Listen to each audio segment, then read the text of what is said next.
A Lucía le temblaron los dedos antes de tocarlo. No por la edad, 62 años, espalda recta, ojos vivos, sino por esa sensación que solo aparece cuando el pasado decide salir de su escondite. El sobre estaba en el tercer estante del Archivo Histórico Municipal de Tecantó, Yucatán, detrás de un lomo sin etiqueta que hacía siglos había dejado de reclamar atención. Papel de trapo amarillento, lacre rojo cuarteado, una palabra manuscrita que el tiempo había querido borrar. Traslados. No decía más. ¿Lo abrimos aquí o en mesa fría?, preguntó Diego, su ayudante, 32 años, y paciencia de hormiga, mientras apuntaba con una lámpara de luz fría que hacía flotar el polvo como si fueran luciérnagas. Aquí. Que el documento sienta que lo recibimos de pie, bromeó Lucía, pero la voz le salió grave. En el archivo olía a cartón húmedo, a tinta vieja y a cal. Afuera, la tarde se deshacía en un calor pegajoso, el tipo de bochorno que ablanda la voluntad y hace que las conversaciones bajen de volumen. En la mesa de madera, la hoja blanca de protección y los guantes de algodón. Lucía respiró hondo. Rompió el lacre con una espátula y dejó caer el contenido. Un cuadernillo cosido a mano, 3 pliegos notariales, un plano y una tarjeta de visita con un nombre. Evaristo Cárdenas, comisionado de deslinde, 1898. ¿Cárdenas? Diego levantó las cejas. El benefactor de la escuela vieja, el del busto en el parque. El mismo apellido, dijo Lucía sin celebrar la coincidencia. No adelantemos veredicto. Empezaron por el cuadernillo. Tapa de cartón piedra, título a lápiz, relación de brazos asegurados para trabajo y debajo una fecha, 7 de noviembre de 1898. Lucía sintió ese pequeño nudo en la nuca que anticipa lo incómodo. Brazos era una palabra vieja, de Hacienda, que hacía parecer que el trabajo no venía con cuerpo ni con historia. Abrió. La primera página era un listado, nombres, edades, origen, deudas, 73 personas. El dedo de Lucía repasó columnas con cuidado de médico. Cruz Buitimea, 18 años, origen, Río Yaqui, deuda, 37 pesos, observación, remitido por autoridad de Hermosillo. Julián Bacasegua, 24, Río Yaqui, 52 pesos, borrachín. María Juana Anaya, 16, Río Yaqui, 19 pesos, con criatura. Felipe Sosa, 12, Río Yaqui, 7 pesos, huérfano. El aire cambió de densidad. Yucatán, 1898, Enequén al sol, haciendas que brillaban como espejos sucios, peonaje por deudas. Y, Lucía lo sabía, traslados de yaquis desde Sonora hacia las plantaciones, un secreto a voces de los últimos años del porfiriato, una herida que la historia escolar apenas roza con la yema del dedo, pero ver los nombres, los apellidos, las edades, era otra cosa, un golpe seco. ¿Es auténtico?, murmuró Diego, como si subir el volumen pudiera lastimar las letras. «Lo sabremos», respondió Lucía, y sus manos ya estaban en modo archivo.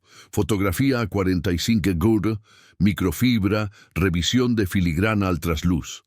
El papel dejaba ver una marca de agua, San Ángel 1897. Las tintas reaccionaban como debía a la luz rasante. Los trazos tenían el temblor de la plumilla de entonces. Auténtico no era aún la palabra, pero el documento respiraba verdad.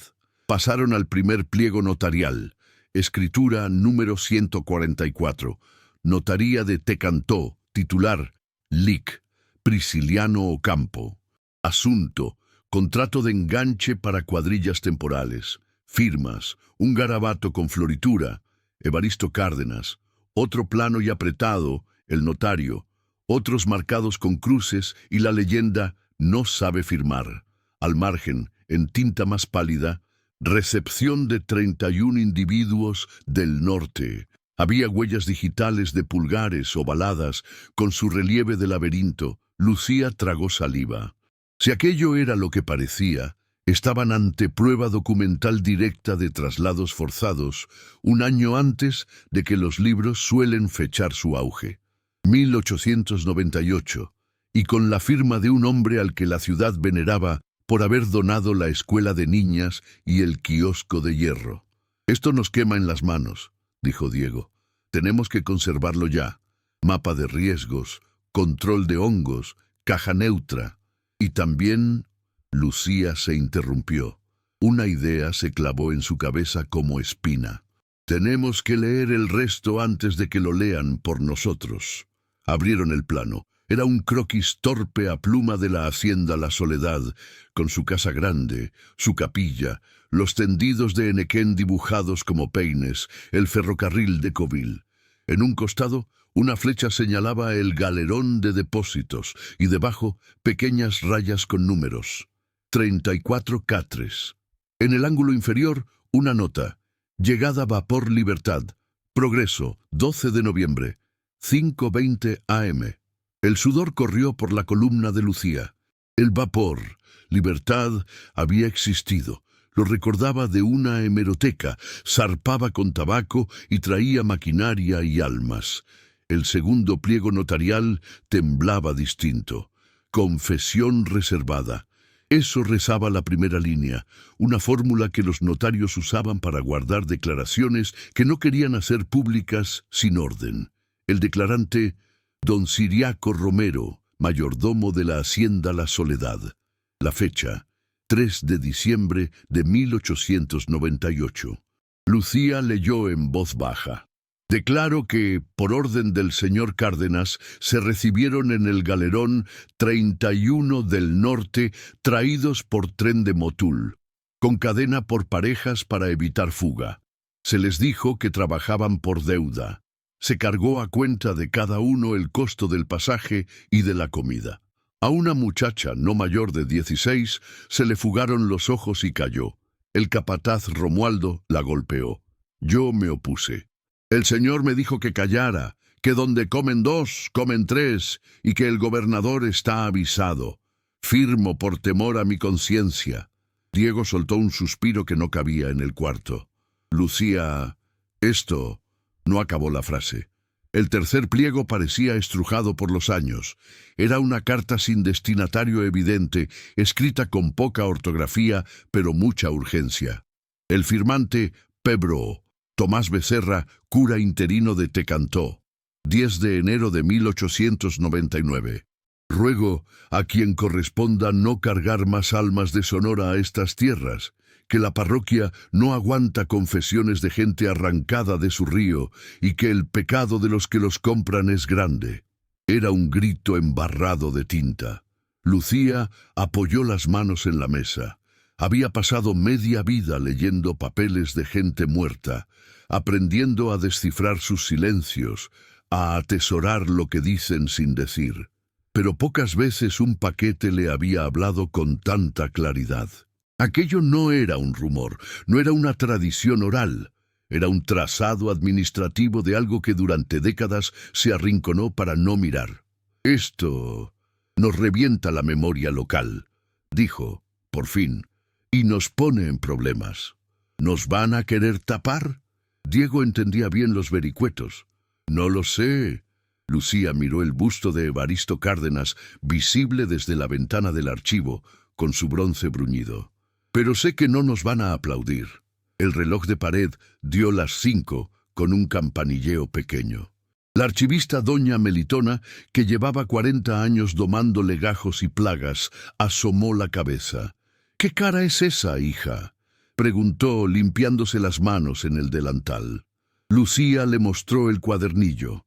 Doña Melitona leyó 2 renglones, se sentó sin ceremonias y soltó una sentencia que pesó como un libro. «Ese papel vale más que el busto», dijo, «pero pesa más que una cruz». Fijaron el protocolo de conservación, desacidificar, encapsular en poliéster, registrar en el libro de ingresos con código que no delatara su naturaleza, y activaron el otro protocolo, el que no está escrito, llamar a quien no va a venderse. Lucía marcó el número del licenciado Ocampo, nieto del notario homónimo, ahora jubilado pero memoria viva del foro. También llamó a María Teresa Canché, líder del taller comunitario de historia que reunía a señoras del barrio para rescatar fotos viejas. Y escribió un correo a Emilia Valdés, periodista que había dejado la ciudad para no escribir cosas bonitas a cambio de publicidad y que ahora vivía de consultorías aburridas, pero con la pluma intacta. La noche los alcanzó en el archivo. El ventilador de aspas giraba lento, el zumbido de los mosquitos hacía coro tibio, y la lluvia menuda de agosto golpeaba el techo de lámina con paciencia. Antes de irse, Lucía guardó el cuadernillo en una caja gris neutra. Lo cerró y con el marcador escribió: Caja 1898, provisional. Mañana vamos a la Hemera, dijo. Si ese vapor Libertad llegó a Progreso ese día, hay noticias. Y si Cárdenas firmó lo que creo que firmó, hay rastro. Y si no hay, Diego se acomodó la mochila. Ya lo hay, en nuestras manos. Lucía apagó la luz. Antes de cerrar, miró otra vez el busto de bronce cara al parque. Le pareció que la llovizna lo hacía llorar quieto. Se puso el suéter aunque el calor no cedía. A veces, cuando la verdad llega, el cuerpo tiene frío.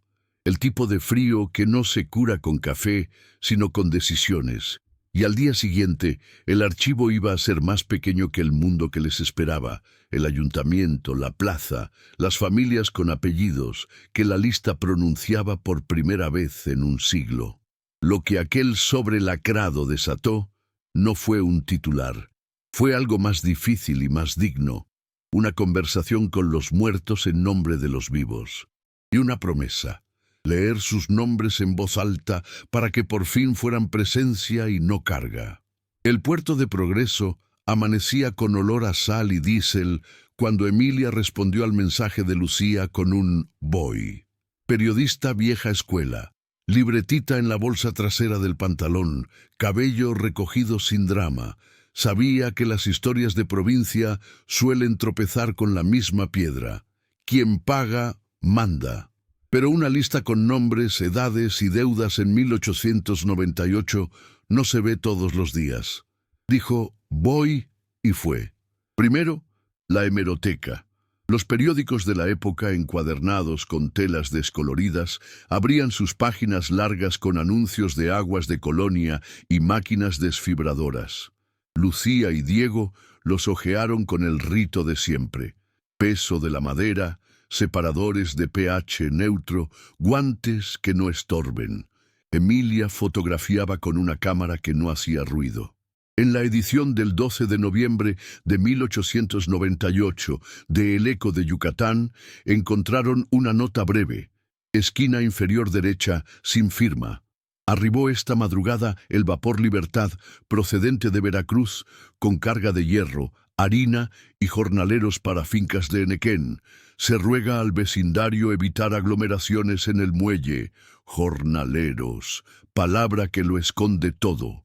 Lucía se recargó en la mesa, mirando el techo de bóveda baja, mientras la gotera fiel dejaba un tic sobre el balde de metal. Coincidía la fecha, coincidía el buque. A un lado, en la edición del día 14, un recuadro. Se avisa a los señores hacendados que la oficina del comisionado de deslinde mantiene lista de enganches disponibles. Firma, Evaristo Cárdenas. Diego exhaló como si escapara de un encierro. Eso, señaló, eso dice que el nombre no es casual. Del puerto, pasaron a la parroquia. Padre Valerio, párroco actual, conocía a Lucía de viejas cruzadas por rescatar libros sacramentales de ratas y humedad. Abrió un armario con llave de hierro y sacó el libro de defunciones 1898-1899. Páginas clavadas a voluntad, letra apretada. En enero de 1899, una anotación en latín mal conjugado. Ad venae ex septentrione, puella non baptizata, sepulta sine pompa. Forastera del norte, muchacha sin bautizar, enterrada sin pompa. El golpe de la confesión del mayordomo, la joven que se le fugaron los ojos, tenía ahora eco en un libro parroquial. Con esto y la hemeroteca la cadena se tensa, dijo Emilia, que había narrado demasiadas veces promesas rotas. Pero falta algo. Voces. Las voces llegaron de más cerca de lo que imaginaron. María Teresa Canché, 68 años. Costurera de manos mágicas, lideresa del taller de historia comunitaria, llegó al archivo con un folder de fotografías y un rebozo azul. Puso sobre la mesa una imagen sepia, borde dentado, 3 mujeres frente a un paredón de cal, trenzas, huipiles con flores bordadas de otra región, una mirada que no miraba a la cámara. Mi abuela decía que su abuela venía de un río que no era de aquí, contó. Le decían la del río Yaqui. No sabía decir bien R ni X en español. Nunca quiso contar todo. Esta foto la tengo desde que murió mi madre, y en el altar de difuntos les ponemos 2 velas, una por Yucatán y otra por el norte. Ustedes encontraron su documento. ¿Sirve? Lucía sintió esa mezcla de orgullo y vergüenza que produce el oficio. Por un lado, la alegría de dar sentido. Por otro, el dolor de llegar tarde. Tomó la foto con respeto. «Sirve mucho», dijo, «porque pone carne a las letras». Con Emilia a cuestas armaron una estrategia. No publicarían todo de golpe. Antes verificarían firmas. Lic Ocampo, el abogado jubilado, se presentó con su lupa de notario y ese tono de hombre que ya no compite. Comparó el trazo de Evaristo Cárdenas en el pliego con otros 2 documentos de la época, una donación al hospital y una compra de maquinaria. Era la misma mano. El bucle de la E, el quiebre de la R, el tendido de la S final, apuntó. No hay duda razonable.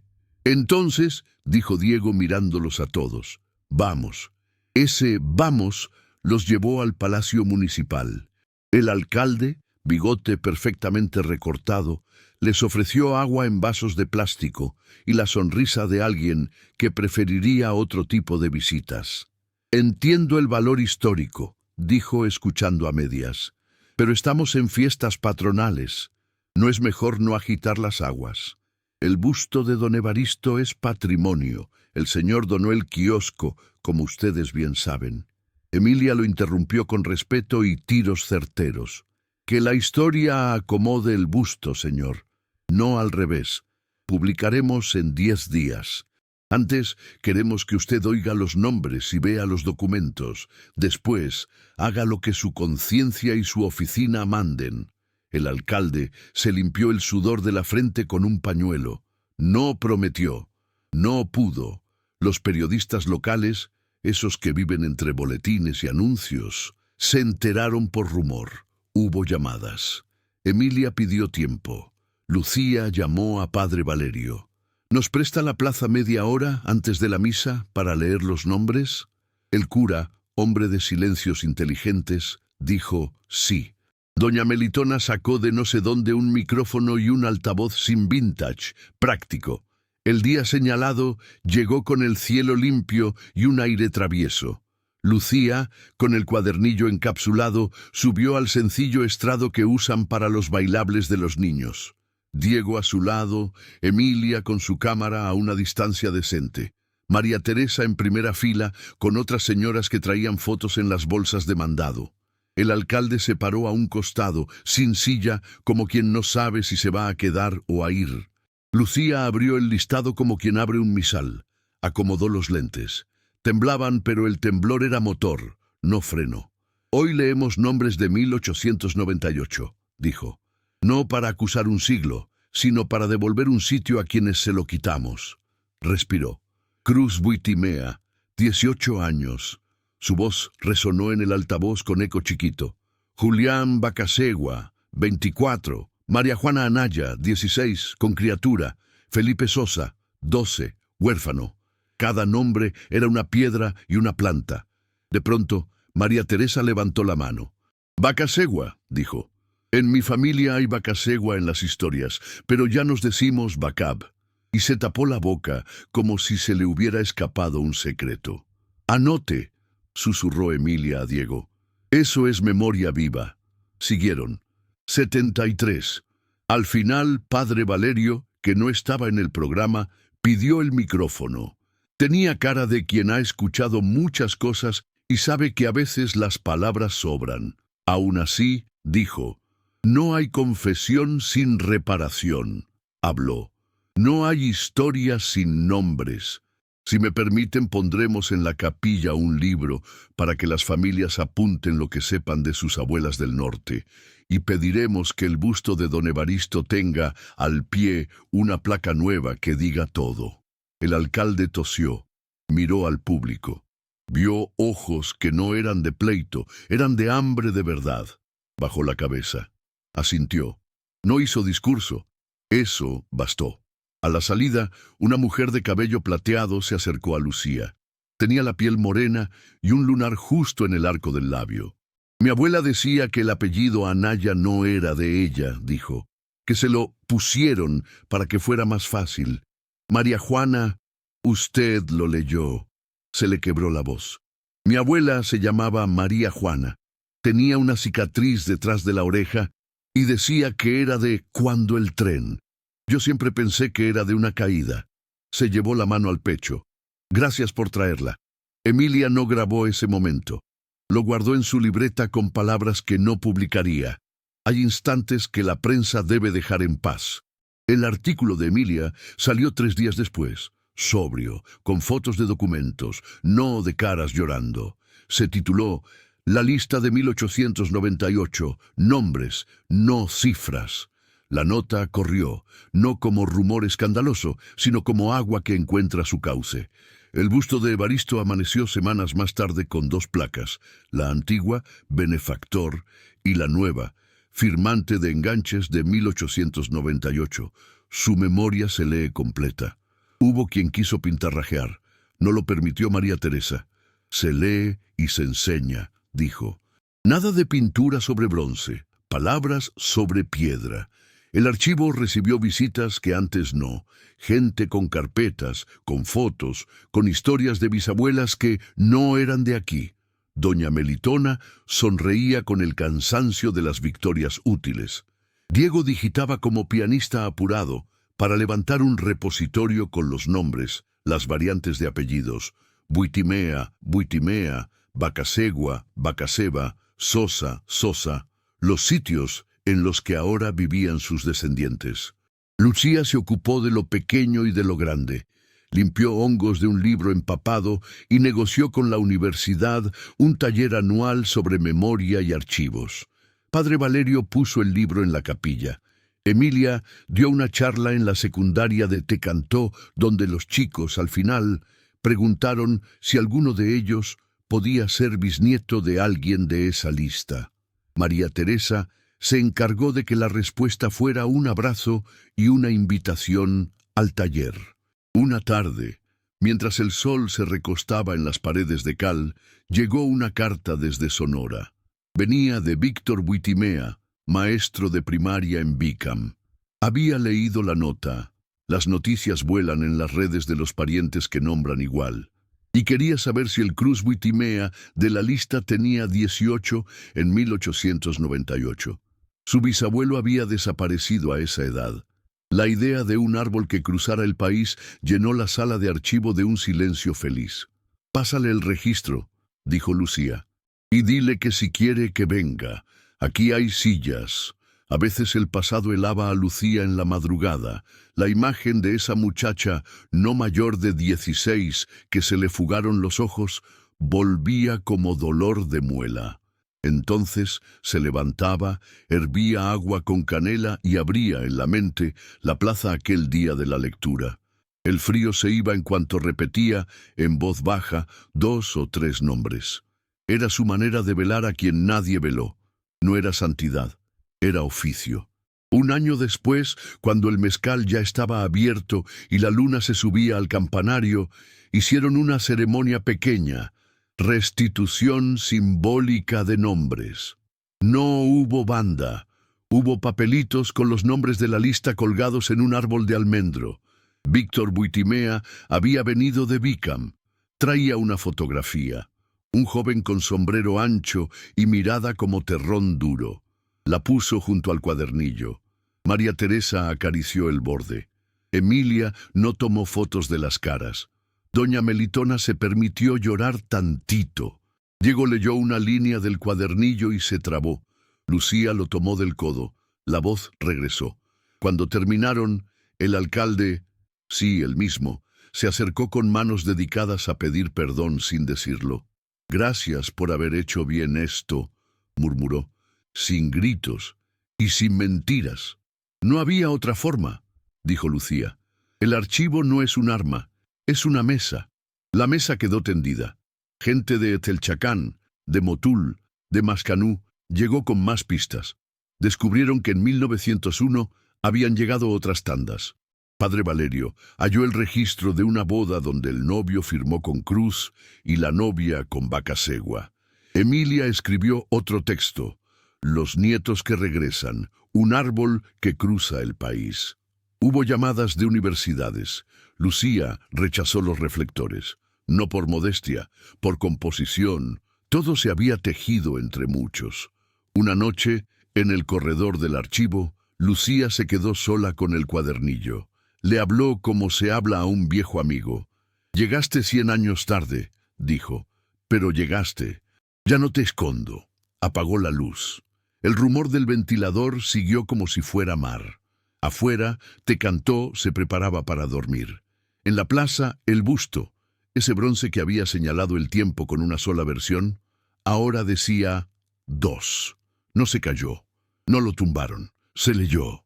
Y ese frío del primer día, el que le heló la espalda al abrir el sobre, se volvió un frío bueno. Ese que uno siente cuando el calor del engaño por fin se apaga y corre aire.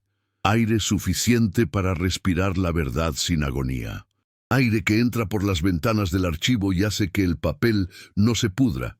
Aire que, si uno cierra los ojos, suena un poco a pasos del norte acercándose, con nombre, al sur que los esperaba sin saberlo.